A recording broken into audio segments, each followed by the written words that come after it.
So this gentleman needs no introduction. Greg Nathan, the author of Profitable Partnerships. He's a total legend in franchising and has helped me many, many times without knowing it, I'm sure. You. So it's really wonderful. Welcome to another episode of Walking with Wallfinch. Thank you so much, Greg, for Pleasure. coming on board today. I mean, I may stutter a little bit because it's like being with David Beckham, of franchising. So I think my wife would disagree. oh well, So, Greg, I'll let you give your own intro because you've got such a wonderful layered history within Sure. franchising and psychology and everything. I set out to originally be a musician, Yeah. and then and I also wanted to be a psychologist. Yes. So I studied music and psychology at uni, and I fell into franchising because I had a part-time job in a company that was converting from company-owned stores to franchises. Is that right? And I experienced the amazing transition when a company-owned unit, in this case a retail bakery, was taken over by a franchisee, and the level of care and Yeah. enthusiasm and passion Yeah. of the franchisees, how it changed the business, and I was pretty fascinated by Yeah. that. And one of those franchisees invited me to come into partnership with him. Oh gosh. And so even though I was qualified as a psychologist by then, I decided this sounds really interesting. Yeah, So that's yeah. how I got into franchising originally. Unbelievable. Yeah. I mean, and you've really put so much out there in the franchising markets, haven't you? I mean, I think, but before we move on to that, is it true that you've got 40 guitars? It is true. Actually, it's 41 now because 41. I bought one the other day in Phoenix. Right. Yes. Oh, nice. Okay. And I did a little recording. We ran a session yesterday At on the IFA's franchise convention. relationship. Great. Okay. And we actually sang a little song together. Wow, So it's on how LinkedIn. wonderful. Yeah. And I watch all of your social media clips of your singing and so on. It's really quite joyous, I must say. So getting back to franchise relations, what are things that you've seen that people do particularly badly? I mean, what is that common mistake that franchisors make? Well, let's just clarify first. When you say people, in any particular role? I think, as a culturally, within the franchisor and the franchisor-franchisee right. relationship. Okay. Because obviously we've got the franchisees and we've Yeah. got the franchisor. The roles are different Yes. and the pressures are Yeah. different. I think from the franchisor side specifically, to start with, Okay. I mean, what are the things that you've seen that are common hiccups and mistakes that people make? Yeah. Well, franchise companies go through stages. So you've got the original entrepreneur founder who's starting out, they're passionate, they're enthusiastic, and he or she sometimes gets too emotionally involved in their product or service and can be a bit intimidating. Yeah. So, and over-controlling. Yeah. So that can be a problem. So we have what we call the benevolent dictator. Yes, yeah. And look, they can survive for a while taking that leadership approach, but once they get to 50 units, Yeah. franchisees are going to say, no, Yeah. you can't manage me and Yeah. try and control me. So that's a mistake. Yeah. They've got to learn to let go and empower professional managers to help them run the business. Yeah. So that would be the first one. Okay. As the companies grow and they're bringing in professional managers, these people often don't have experience of dealing with small business owners. Right. They don't get the passion Yeah. and the anxiety that a small business owner has as a franchisee. Yes, yeah. And so they also lack the empathy. Yeah. They expect people to just do what the company policy is without really explaining it. So that would be another mistake. So I think a good franchisor leader has either been in small business themselves and gets it, or has taken it seriously to study the psychology of the small business owner.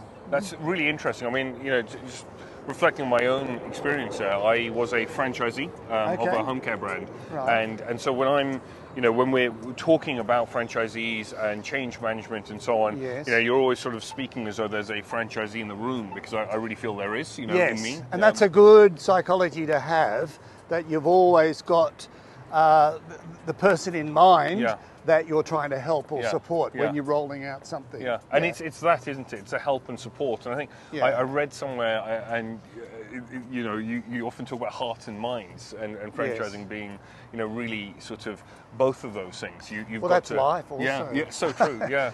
You've got to have your heart and mind in what you do, but Yeah. you've also got to bring other people along with Yeah, you. yeah. Absolutely. And so on the flip of that, what is something that you've seen franchisors do particularly well, and you think that actually fundamentally in the market is done well? Okay. There's a lot of good things that are done well. I think before rolling out a new initiative, to test it properly, to get feedback, to listen to that feedback, because we have confirmation bias. Often we decide this is a good idea, and we screen out the ideas of people who are questioning or challenging. So I think what good franchisors do is keep an open mind and listen to the feedback. Doesn't mean you have to take it all on board, but you need to process that. So that would be important.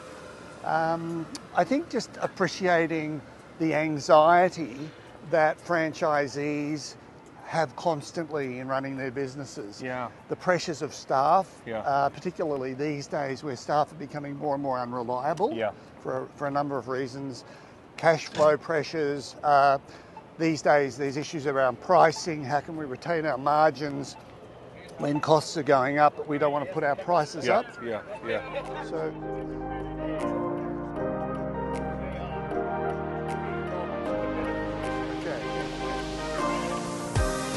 where were we? Edit that bit out. The pressures on franchisees, cash flow, and so recruitment. The franchisor team need to understand and have the empathy of that anxiety or that level of stress the franchisees are under. And part of their approach to leading and supporting is to settle the franchisee down, help them to feel comfortable, help them to feel safe, so they can listen to the initiatives with an open mind, and then they can work collaboratively together. But I think if the franchisee is in a state of anxiety or uncertainty about what's going on, and you're trying to explain stuff to them, they're not listening to you. So I think understanding your job is to create trust and commitment. I think the good franchisors do that. And that's a really wonderful thing, that trust and commitment, because actually there is nothing else outside of that in franchising, right? You know, that's it. Oh, no, I'd say there are other things. Go for it, please. Okay. So we talk about the three-legged stool. Okay. The first leg is, this is of the franchise relationship. So a stool is an amazing structure because it can hold a lot of weight as long as the three legs are strong. So the first leg is the legal leg. Now, the franchise, the structure around the franchise is governed by a contract or an agreement. But it's ridiculous to say that is the franchise relationship, but it's an important part, and that brings clarity to the relationship. The second leg is the commercial leg, and that's about the goals and the financial returns that people are trying to achieve. And we've also got to take that seriously, because this is why people go into business. I want to achieve certain goals, lifestyle. The franchisor wants to achieve market share, wants to get a return on its investment for its investors and shareholders and so on. But then the third leg is the psychological leg. Do we trust each other? And am I going to listen to you with an open mind and follow your guidance? And that's the trust and commitment piece. That's so, really wonderful. so there's three pieces to the relationship. And if you were to say one key attribute that franchisors need to contribute to each of those stools, each of those legs, The legs?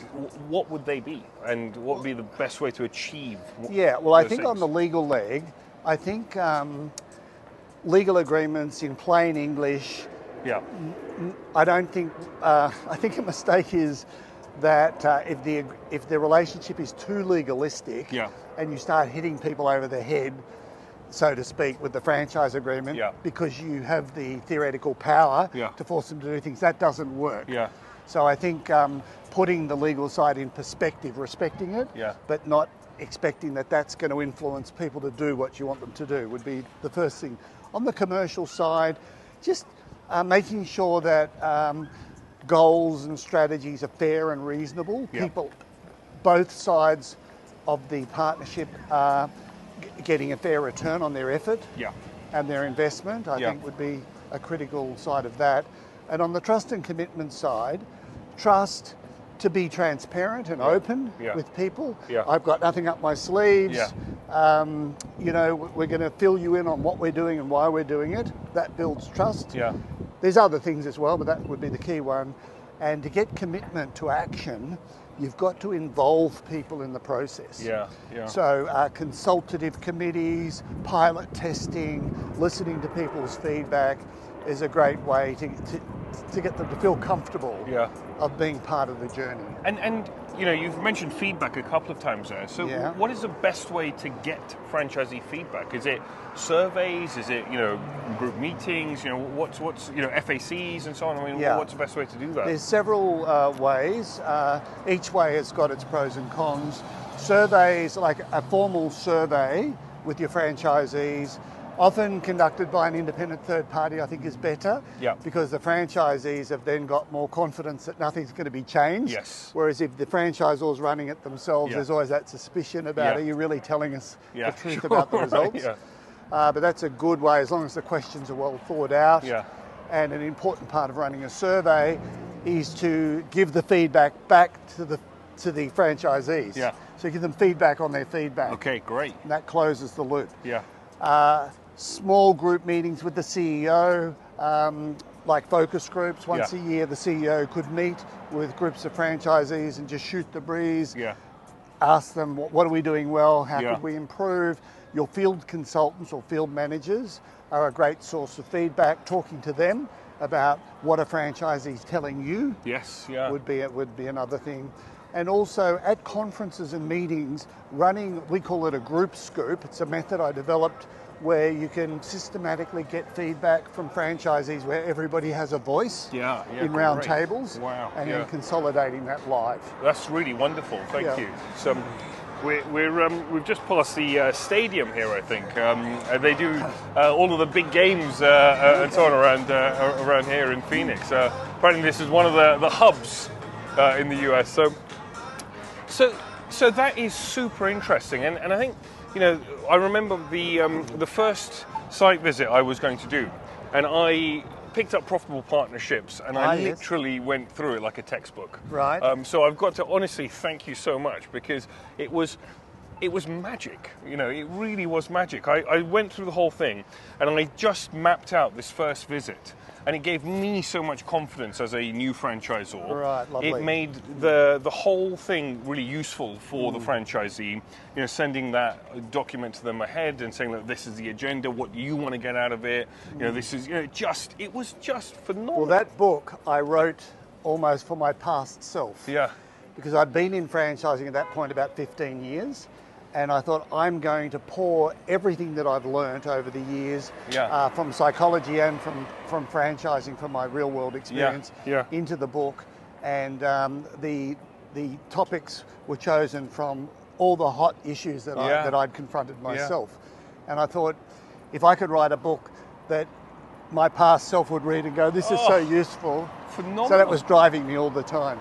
You know, from the whole franchising community, I thank you, honestly. It is, you know, I speak about that book so regularly, both the franchisees, franchisors. I was at a roundtable here at the convention with the IFA yesterday, and I was talking about it in the Emerging Franchisor Boot Camp.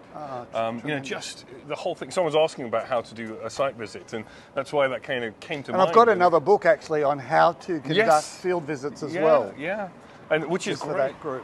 Which is so, I mean, and how important are the field kind of coaches in your mind? I mean, I'd say potentially they can make the biggest difference, because they're interfacing with the franchisee on a regular basis. It could be, you know, between a week or 2 weeks or 2 months at a time, depends on the type of business.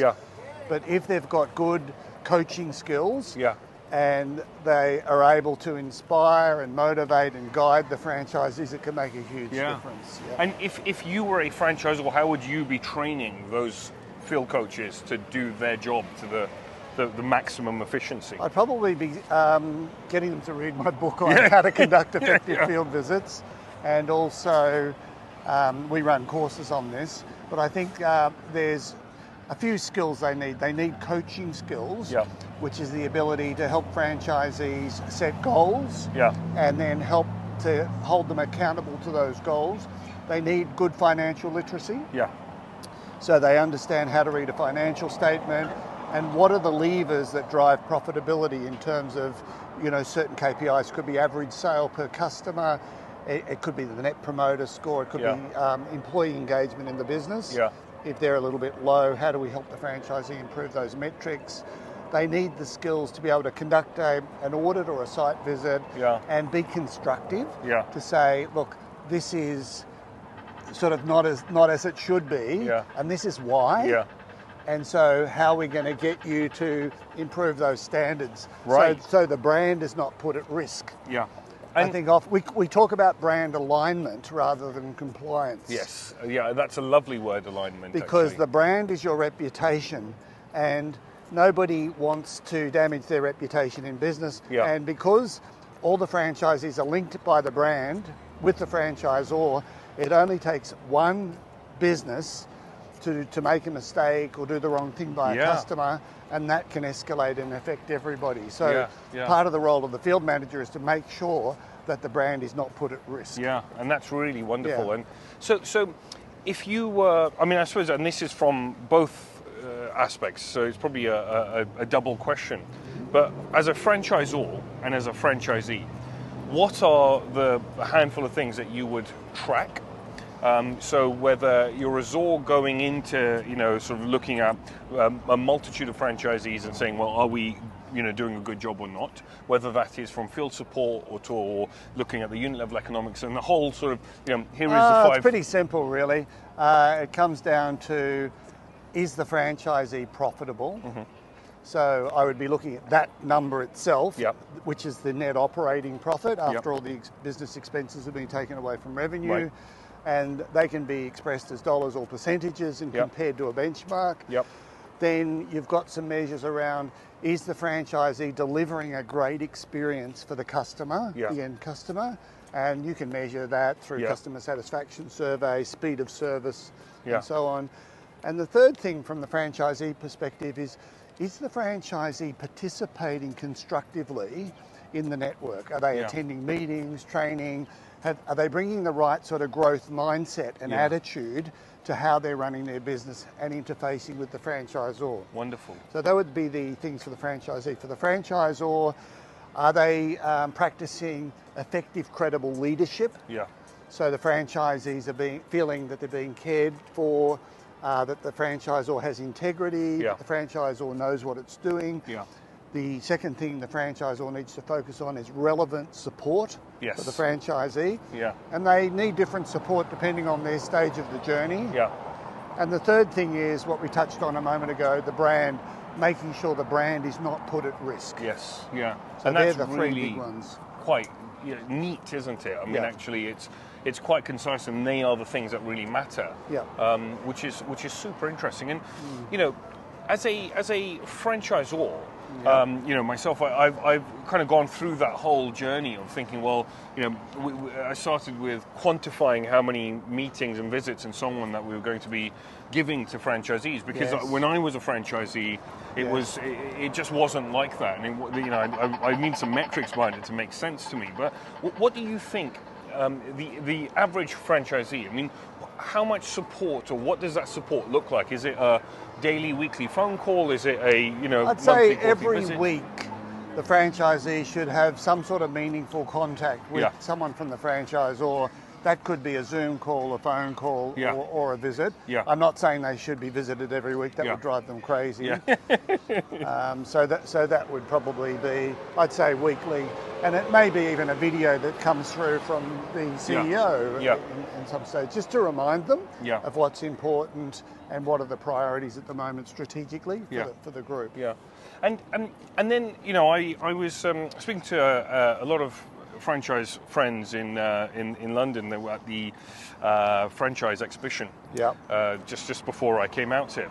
And one of the things that comes up a lot is change management and effective ways of delivering that, and actually the kind of chaos that can be created if it's not delivered effectively. And there's been multiple stories that we could go into from various different brands. But how have you seen change management done well, and what should a franchisor be thinking about when they are looking at that change Yeah, management? well, we actually have just developed a model around change in franchise groups. It's called the franchise change model, and it's got 9 pieces to it, which spell out the word franchise. Yeah, oh, but I'll just nice. give you a few of them. Yeah, that's great. So the first thing is the F is for fairness. Yeah.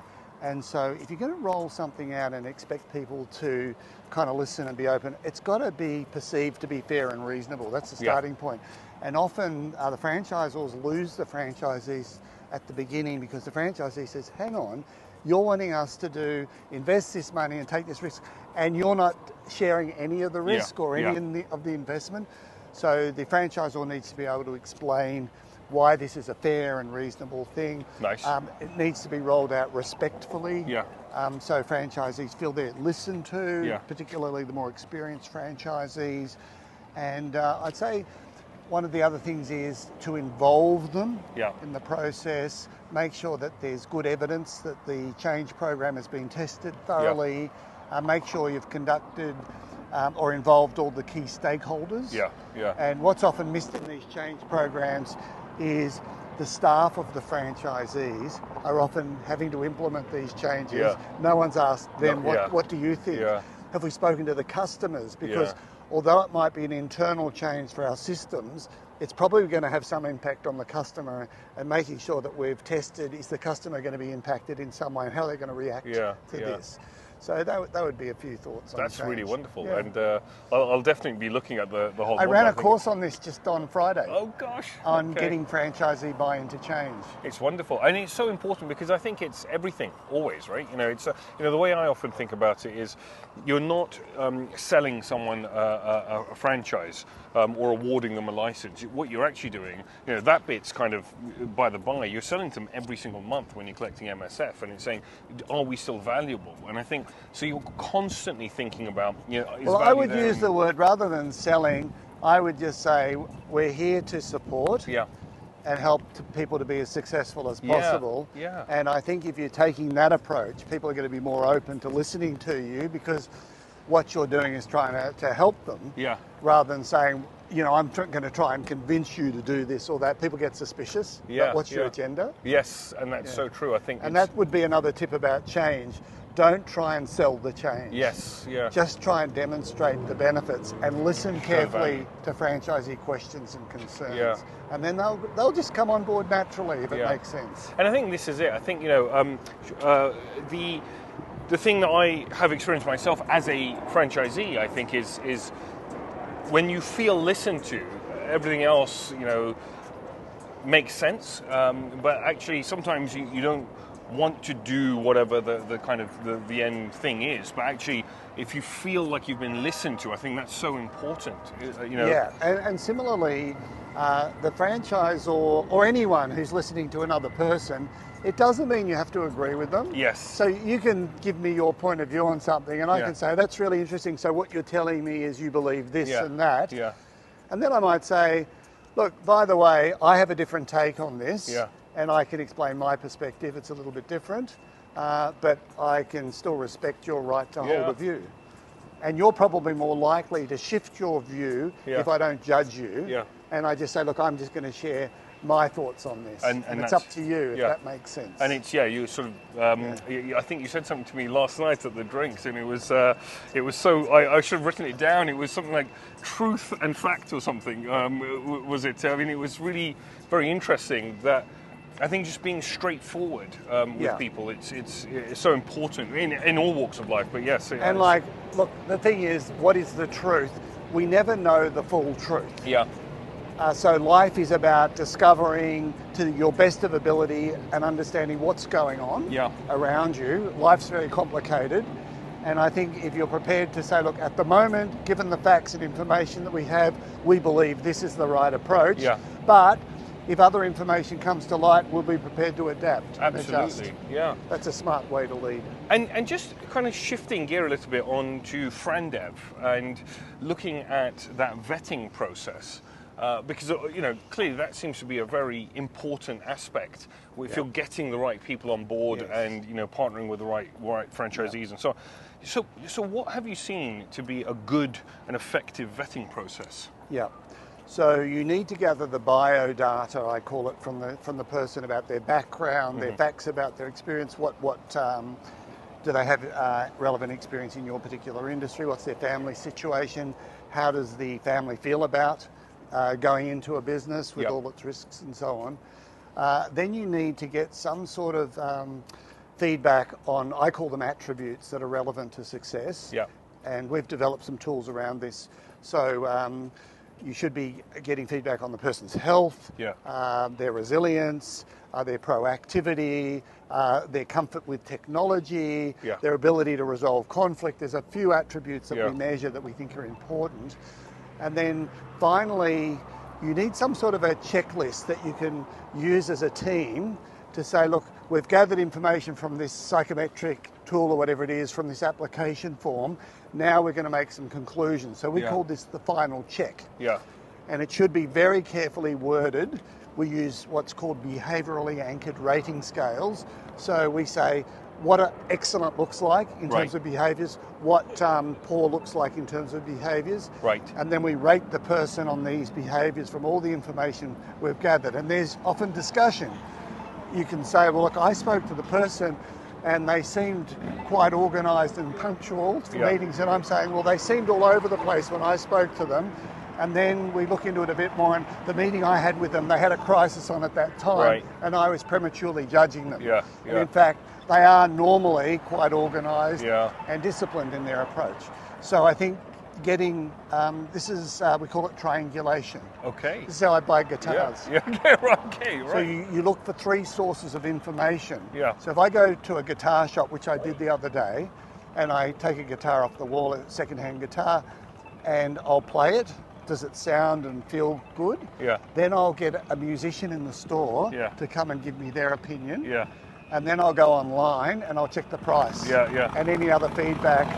And then I make my final decision about, is the price right and is this a good instrument? This particular one I'm playing, because they're all different. That's very nice, I've actually bought, I've got 41 guitars at the moment, but I've sold quite a few over the years, so I've bought over 60. I've never had a bad one because I use triangulation. I mean, I think that's now my new method of buying anything. So well, if you buy a house, you should meet the neighbours. Check out the local school. Get someone to check the engineering structure. Gosh, I wish I'd met my neighbours before we bought our place. That's a big one. That's lovely. So that's really interesting around the vetting process. And and what have you found? Is there a place that franchisees come from that you think, well, actually this source seems to be, a referral or something, that seems to be a more kind of cultural fit? The best source is homemade. Right? So the best referrals come, well, the best source of a franchisee is a referral from an existing franchisee, right? And these statistics suggest that franchisees that have been referred by someone within the network who they know quite well are 6 times more likely to sign an agreement, and they're much more likely to be a good fit. Because people hang out with people who are similar to themselves. And so you're less likely to get surprises, and they're less likely to have surprises because they've usually done their research quite well. That's very interesting.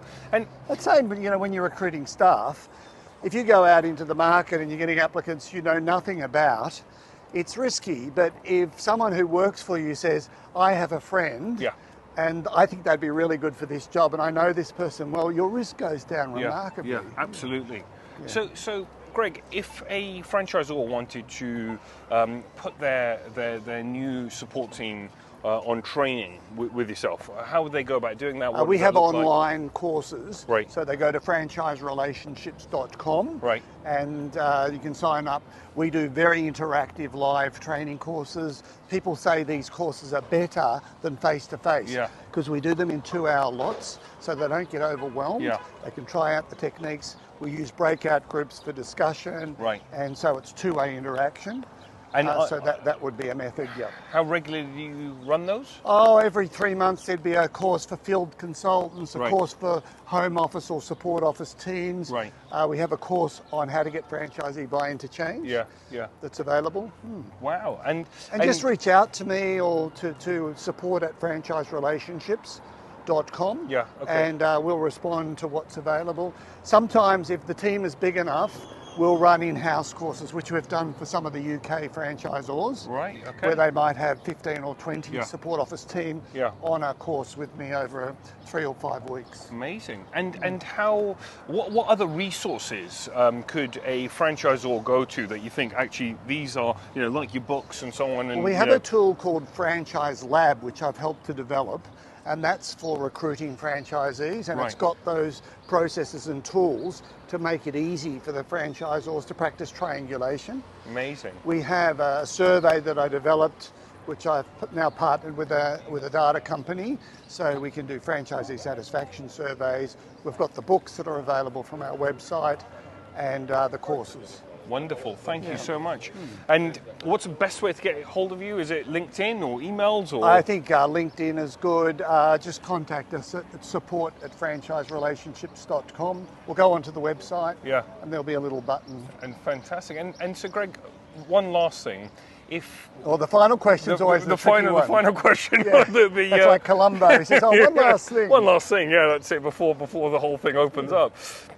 The one thing that you would say to all franchisors, you know, to say, here you go, do this, and this will take you on that path to success. Make sure that the franchisees can be profitable sustainably. High five. Thank you so much. Great. And that's another episode of Walking with Wallfinch with the absolute legend, Greg Nathan. You know, I'm very palm sweaty now. I hope you enjoyed it as much as I did. Until next time.